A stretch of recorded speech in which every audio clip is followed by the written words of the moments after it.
పేరుకే దేశ రాజధాని కానీ గాలి పీల్చే పరిస్థితి ఏదంటూ నిలదీస్తున్నారు హస్తినావాసులు. ప్రమాదకర స్థాయిలో గాలి నాణ్యత ఉంటే వాయు కాలుష్యానికి కారణాలేంటని తెలుసుకుని వాటి కట్టడికి ఎలాంటి చర్యలు తీసుకోలేదని ఆరోపించారు ఆందోళనకారులు. దేశ రాజధాని ఢిల్లీలో వాయు కాలుష్యం పెరిగింది. దట్టమైన పొగమంచు ఢిల్లీని మొత్తం కూడా కమ్మేసింది. దానికి సంబంధించిన బ్రేకింగ్ న్యూస్ చూస్తున్నాం. ఎయిర్ క్వాలిటీ ఇండెక్స్ పై 349 పాయింట్లు నమోదయ్యాయి.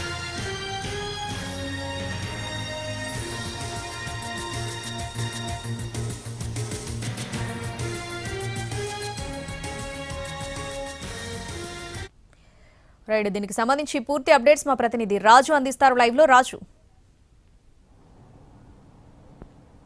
శ్రావణి, దేశ రాజధాని ఢిల్లీలో అత్యంత దారుణంగా ఉంది. ఎందుకంటే వాయు కాలుష్యం గత 15 రోజులుగా తీవ్రంగా పెరుగుతూ ఉంది.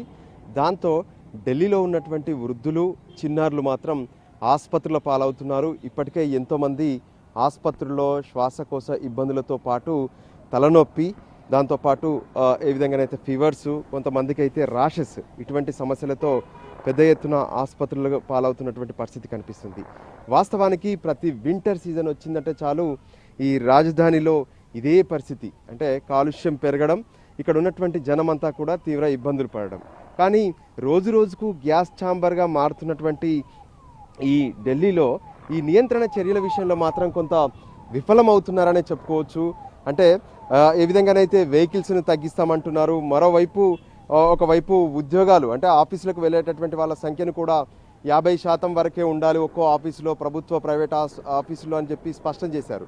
అయినప్పటికీ కూడా ఈ కాలుష్యం మాత్రం రోజు రోజుకు పెరుగుతూనే ఉంది. అయితే దీనంతటికీ ప్రధాన కారణం పక్క రాష్ట్రాల్లో పంట వ్యర్థాలను ఒకవైపు కాల్చడం, మరోవైపు ఢిల్లీలో ఉన్నటువంటి వాహనాలు, ఇంకోవైపు ఏ విధంగానైతే ఇక్కడ ఉన్నటువంటి పరిస్థితులను కూడా మనం చూడొచ్చు. అంటే ఇక్కడ ఉన్నటువంటి నగరంలో ఉన్నటువంటి జనము మాస్క్ లేకుండా బయటికి వస్తే మాత్రం ఖచ్చితంగా వాళ్ళు అనారోగ్యానికి గురవుతారనేది స్పష్టంగా అర్థమవుతుంది.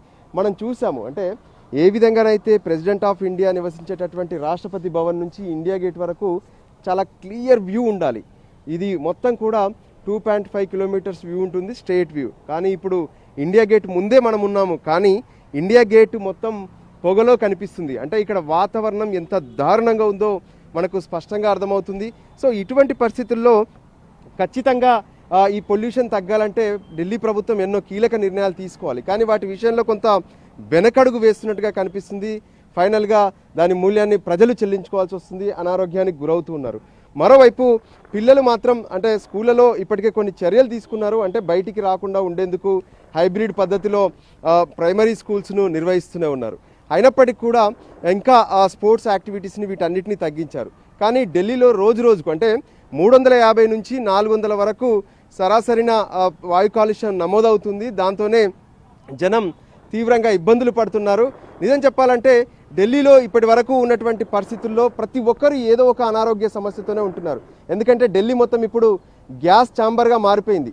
విదేశాల నుంచి వచ్చేటటువంటి టూరిస్టులు అయితే ఇక్కడికి రావాలంటేనే భయపడుతున్నారు. ఢిల్లీలో టూరింగ్ చేయాలంటేనే భయపడుతున్నటువంటి పరిస్థితి స్పష్టంగా కనిపిస్తుంది. సో ఈ పరిస్థితులు వర్షం పడితే తప్ప ఢిల్లీలో ఉన్నటువంటి కాలుష్యం తగ్గే అవకాశాలు కనిపించట్లేదు. సో దానికోసం ఇప్పటికే గతంలో కృత్రిమ వర్షం కోసం ప్రయత్నాలు చేశారు. కానీ ఆ కృత్రిమ వర్షం అనేది సహకరించకపోవడం వాతావరణం, దాంతో వర్షాలు పడలేదు. ఫైనల్గా ఢిల్లీలో వాయు కాలుష్యం మాత్రం కొనసాగుతూనే ఉంది. Shravani. Right Raju, thanks for the updates.